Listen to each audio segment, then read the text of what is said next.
The Norse-Gaelic Cotter family of Ireland was associated with County Cork and ancient Cork city. The family was also associated with the Isle of Man and the Hebrides.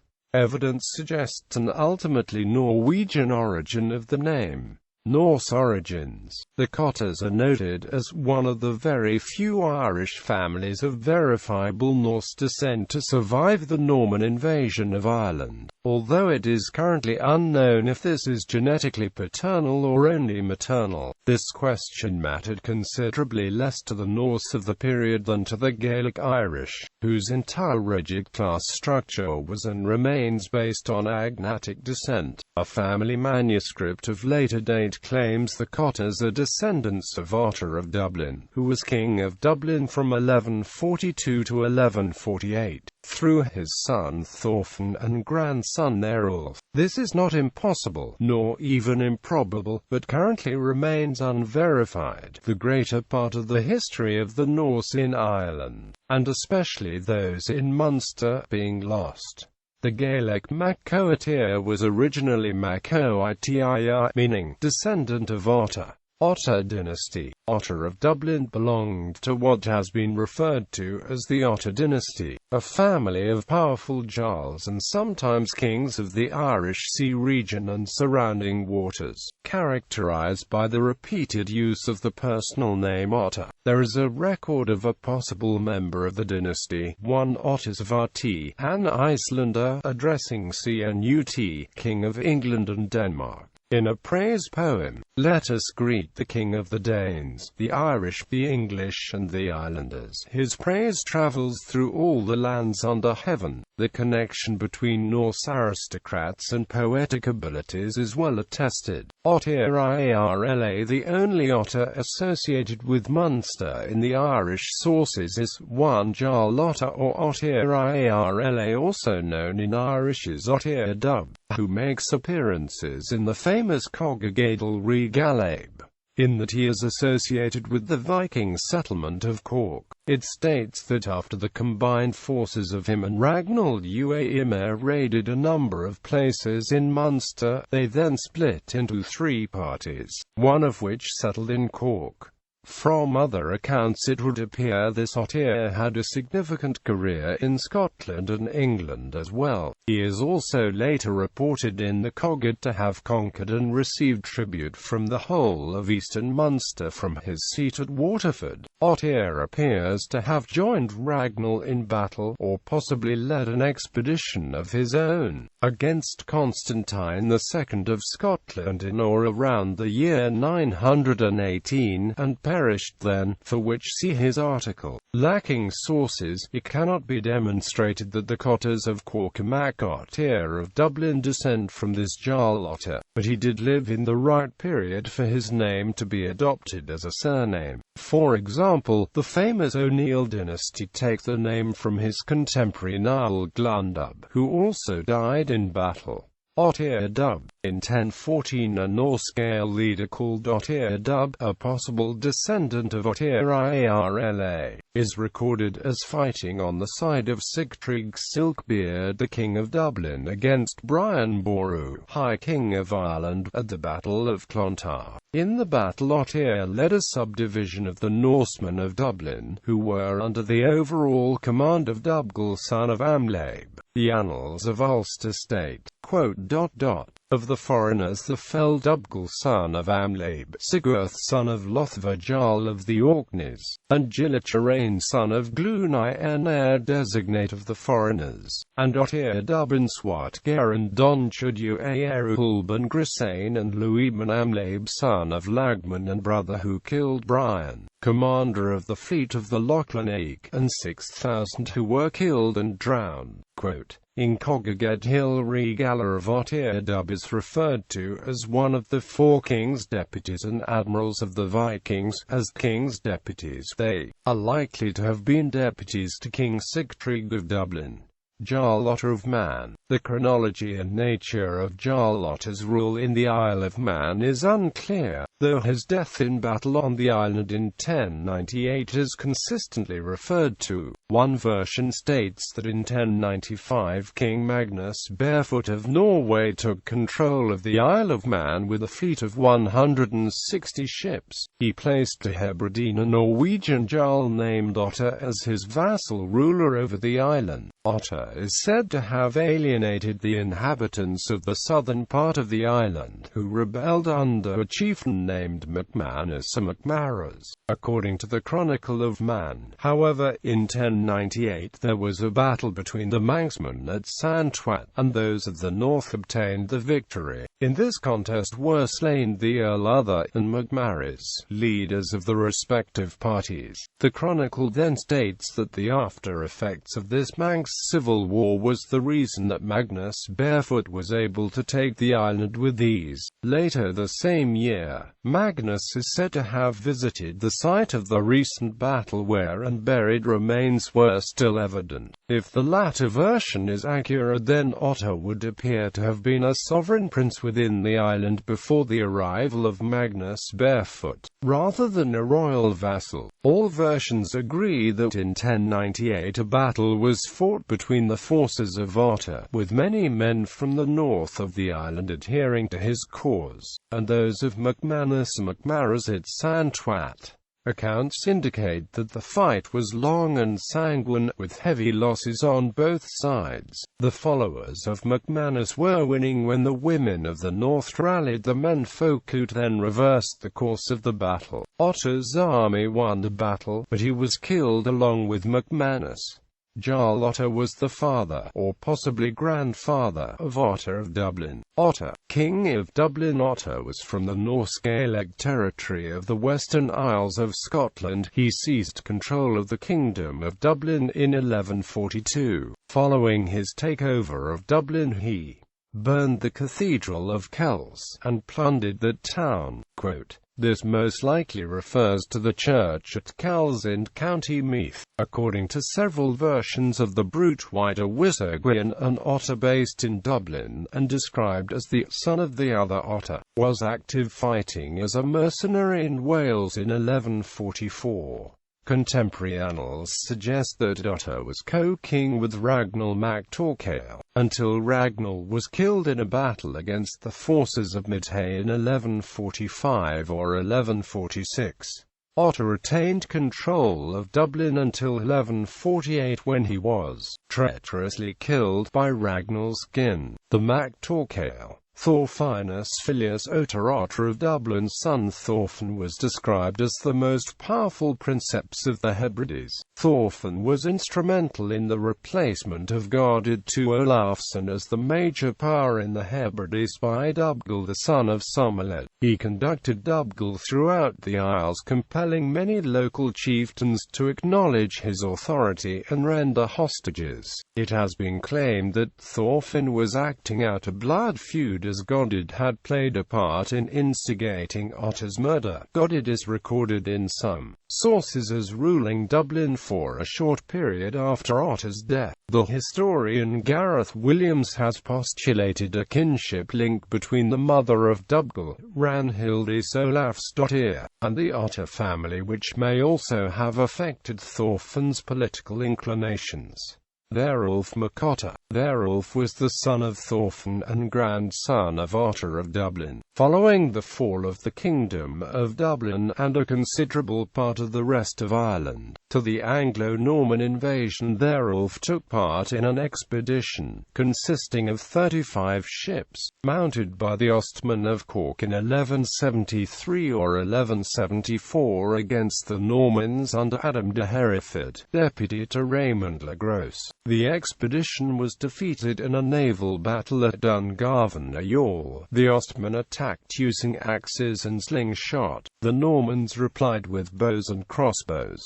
The leader of the men of Cork, named Giliberti Fili Turgerii, was killed. With the remnants of the fleet, Theirulf returned to Cork, where he settled. In Cork he married a woman named Joanna Johanna Le Fleming, described as a foreign lady, though the two Otters and Thorfinn are attested historical figures, and a considerable amount of circumstantial evidence suggests that they belonged to the same family. The precise father-son relationships and also their ancestry of Theirulf are unambiguously stated only in a lost manuscript once belonging to the Cotter family of Cork. The document was discovered at Rock Forest following the death of Sir James Cotter, the 2nd Baronet, in 1829.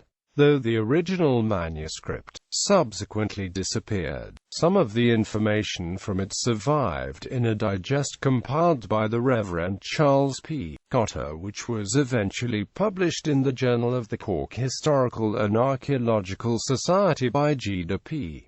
Cotter in 1938. Cotter's outside Ireland. Murdo McCotter. Possible evidence that the Cotter family maintained foreign interests may be the presence in the 15th century of one Murdo McCotter in Orkney, fighting under the head of Clan MacLeod of Harris. According to the account, he actually slew the Earl of Orkney in single combat, although it is unclear which one this might have been. Presumably this was a raiding party launched from the Hebrides.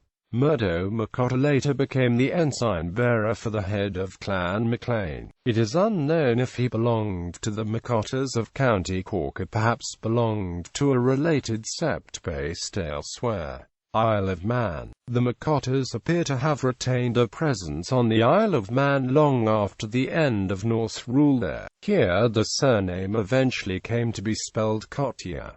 This must be distinguished from the identical-looking English surname Cottier. The Manx McCotters are said to descend from a brother of Otter of Dublin named Aco Anaharo, who was born on the island. Presence in Dublin and Meath. The Cotters of County Cork. Maurice MacOterry from the World's End. Following the Norman invasion of Ireland, the remaining Norse-Gaelic, also known as Ostmen, families of Ireland were in extremely desperate circumstances as they did not have the countryside available to them to the same degree as the Gaelic Irish. This lack of a hinterland to withdraw into forced the Ostmen to fully accommodate the new Anglo-Norman power. In 1291 Maurice MacOterry, probably of County Cork, protested to the new authorities on behalf of 300 of his kinsfolk, that they were being treated like the Irish but were in fact not Irish, and had actually paid £3,000, an extraordinary sum at the time, to gain the rights of Englishmen.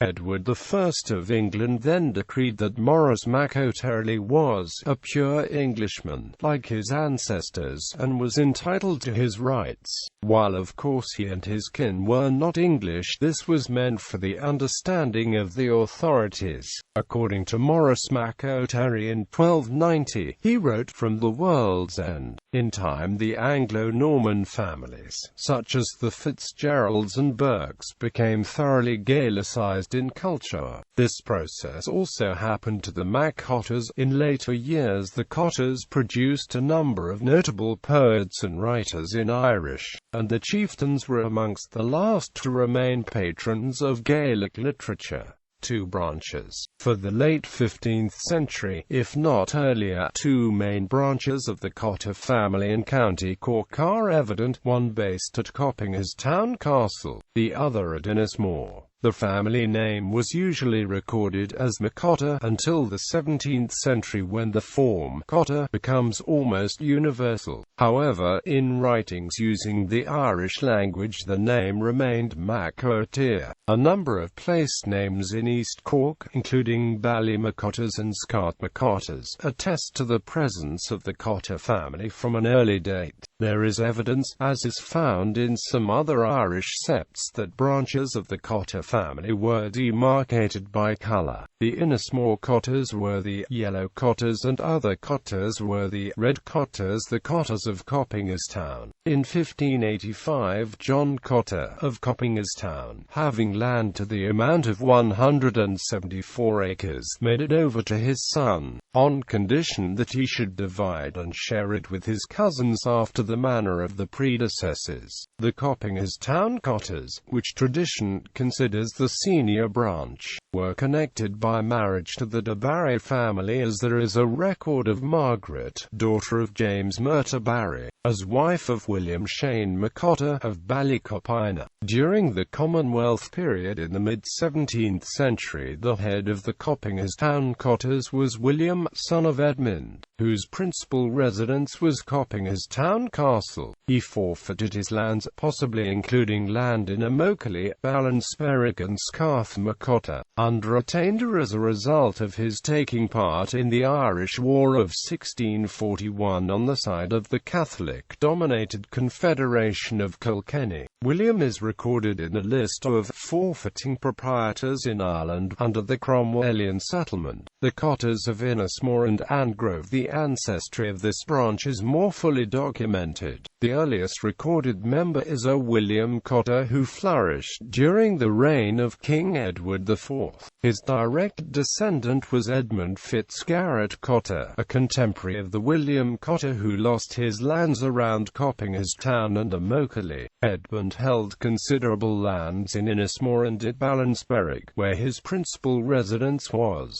Large areas of Innismore seem to have been held by the Cotter family from 1572 at the latest, when Edmund Bidhay and William Ogmacotter are mentioned in a deed. Edmund Fitzgarrett also held lands in Lacan, and by 1656 apparently held all of Innismore Island. In sharp contrast to the fate of the Coppingerstown Cotters, the family of Edmund Cotter of Angrove survived the chaotic times from 1641 until the crushing of Irish resistance by Oliver Cromwell, and the renewed influx of Protestant planters, with increased prosperity and land holdings. Edmund Cotter married twice and had a large number of children. This probably diluted the inheritance of his second son, and most prominent member of the Cotter family in the early modern period, James Fitz-Edmund Cotter, and explains why he embarked on his remarkable career. Sir James Fitz-Edmund Cotter, born around 1630, James Cotter attached himself to the Royalist cause in the Civil Wars. On the restoration of Charles II to the throne in 1660, he was a lieutenant in a foot regiment. James Cotter founded his career in royal service by organizing and executing the assassination of one of the regicides, John Lisle, in Switzerland. In 1666 he went to the West Indies. In 1667 he commanded 700 men in an attack on St. Christopher's when he was captured by the French. In 1681 he was appointed governor of the island of Montserrat. With a royal pension and his profits from his West Indian governorship, James Cotter became very wealthy. It is likely that James Cotter was an intimate of James II and may have served at sea with the king when he was Duke of York, and an admiral, in the war against the Dutch of 1665. James Cotter is believed to have been knighted by King James in 1685 following the Battle of Sedgemoor. James II had converted to Roman Catholicism before he succeeded to the throne. The birth of a son and heir who would be raised a Catholic precipitated the Glorious Revolution of 1688, and James fled England. In order to retrieve his fortunes, King James landed in Ireland in March 1689 with French troops. At this time Sir James Cotter, a Catholic like his king, was made commander of the Jacobite forces in Cork.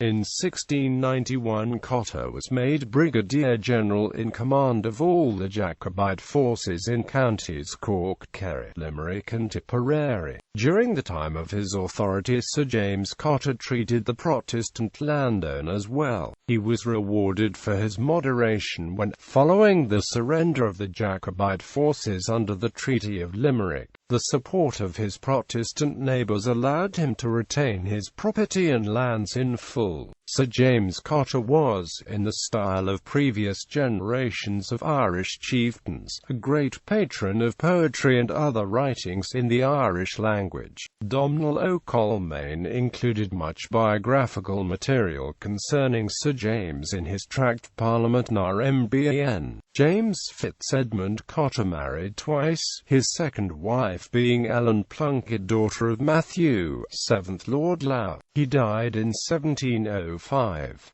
His eldest son, James, inherited his wealth and patronage of the Catholic population of Cork, but not his astute political instincts, and ended his life on the gallows. James Cotter the Younger. James Cotter the Younger was the victim of a celebrated case of judicial murder and was executed in Cork City in 1720. He was the elder son of Sir James Fitz-Edmund Cotter. Like his father, he exhibited overt Jacobite sympathies and was considered as the natural leader of the Catholic community of Cork City and of County Cork generally. News of his execution sparked a wave of rioting on a national scale. His death also provided the subject of many poems in Irish. Cotter Baronets of Rock Forest. The Cotter Baronetcy of Rock Forest in the county of Cork is a title in the Baronetage of Ireland. It was created on the 11th of August 1763 for James Cotter, member of the Irish House of Commons for Askeaton. He was the son of the executed James Cotter the Younger. The authorities intervened in the education of the first baronet and his siblings, who were raised as Protestants. This act eliminated one of the families who formed the hereditary leadership of the Catholic community in Ireland. Ultimately, the descendants of Sir James Fitz-Edmund Cotter retained the wealth and political prominence, but at the cost of losing the faith and culture their ancestors long upheld. The first baronet's grandson, the third baronet, represented Mallow in the British House of Commons. The latter's great-grandson, the sixth baronet, was a lieutenant colonel in the 13th, 18th Regiment of the Royal Hussars and fought in the Second World War, where he was awarded the Distinguished Service Order. As of 2008, the title is held by the sixth baronet's nephew, the seventh baronet, who succeeded his uncle in 2001. He is the son of Lawrence Stopford Llewellyn Cotter, younger son of the fifth baronet, Sir James Cotter, first baronet, Sir James Lawrence Cotter, second baronet, Sir James Lawrence Cotter, third baronet, Sir James Lawrence Cotter, fourth baronet, Sir James Lawrence Cotter, fifth baronet, Sir Delaval James Alfred Cotter, sixth baronet, Sir Patrick Lawrence Delaval Cotter, seventh baronet,